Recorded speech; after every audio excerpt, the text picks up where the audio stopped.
प्राचीन काल में एक वंश बहुत ही लोकप्रिय हुआ, जिसके बारे में आज भी सभी लोग पढ़ते हैं। उस वंश में एक से बढ़कर एक शूरवीर, शक्तिशाली और विश्व प्रसिद्ध राजा हुए थे। उसी वंश से एक राजा सम्राट अशोक भी हुए, जिन्हें लोग उनके कार्यों और अखंड भारत पर शासन के लिए जानते हैं। अशोक मौर्य वंश के तीसरे शासक थे। कहा जाता है कि अशोक एक धार्मिक, सहिष्णु और बौद्ध धर्म के सबसे बड़े अनुयायी भी थे। इतिहास के सबसे शक्तिशाली और ताकतवर योद्धाओं में से एक सम्राट अशोक करीब 304 ईसा पूर्व में मौर्य साम्राज्य के संस्थापक चंद्रगुप्त मौर्य के पोते के रूप में बिहार के पाटलिपुत्र में जन्मे थे। सम्राट अशोक मौर्य साम्राज्य के दूसरे शासक बिंदुसार और माता सुभद्रांगी के पुत्र थे। अशोक को मौर्य वंश के सबसे शक्तिशाली राजा के रूप में भी जाना जाता है। अशोक अपने बचपन से ही बहुत प्रखर बुद्धि और युद्ध कला में निपुण थे। यही कारण था कि अशोक ने अखंड भारत पर अपना साम्राज्य स्थापित किया था। अशोक एक महान शासक के साथ साथ एक ज्ञानी व्यक्ति भी थे। अशोक को अर्थशास्त्र, गणित, सैन्य योजना आदि चीजों का अधिक ज्ञान था। उन्होंने शिक्षा के प्रचार प्रसार के कई कॉलेज और स्कूल का निर्माण करवाया था। वे मौर्य साम्राज्य के तीसरा निडर और निर्भीक राजा माना जाते थे।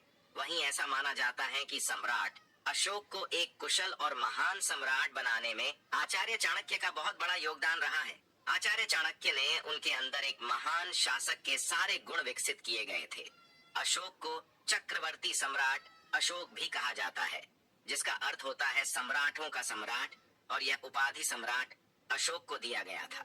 अशोक के अलावा यह उपाधि भारत के अन्य किसी भी शासक को नहीं दिया गया है।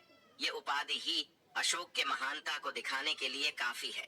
सम्राट अशोक को उनके अद्भुत साहस, पराक्रम, निडरता और निर्भीकता की वजह से अशोक महान के नाम से पुकारा जाता था।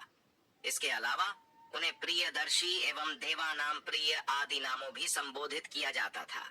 सम्राट अशोक एक ऐसे शासक थे जिन्होंने अपने शासन काल में अपनी कुशल कूटनीति का इस्तेमाल कर मौर्य साम्राज्य का विस्तार किया था। अशोक के शासनकाल में मौर्य वंश की सीमा पूर्व में बांग्लादेश एवं पाटलिपुत्र से लेकर पश्चिम में ईरान और बलूचिस्तान था। इतना ही नहीं, मौर्य साम्राज्य का शासन उत्तर में हिंदू कुश एवं तक्षशिला से लेकर दक्षिण में गोदावरी नदी एवं मैसूर तक फैला था।